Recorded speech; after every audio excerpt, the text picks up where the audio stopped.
Hello there and welcome to another one of our Lexical Lab 1 minute English videos. If you like this video, please do subscribe to our YouTube channel and check out our website www.lexicallab.com to find out more about our online English language lessons. The other day, in one of my online classes, one of my students was telling me about an article he'd seen somewhere in which it was claimed that Jeff Bezos, or Bezos, I've never been quite sure how to pronounce that name exactly, but anyway, the founder of Amazon, the owner of Amazon, had recently lost £500 million in a business deal. Now, to you or I, £500 million seems like an inconceivably huge sum of money. But Jeff Bezos is a man who makes more per minute than probably all of us watching this video together will ever make in our lifetimes.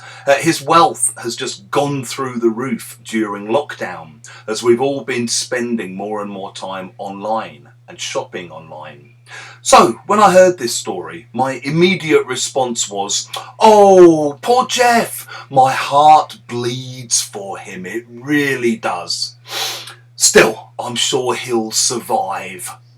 If we say, "my heart bleeds for him," or "my heart bleeds for her," it's an ironic way of saying that we don't have any sympathy for somebody, because they don't really have anything to complain about. For example, maybe a friend of yours tells you, "Yeah, it's been a hard year for us this year. We've had to sell one of our cars. We've only got 4 left now." "Oh really, only 4 cars? My heart bleeds for you, it really does."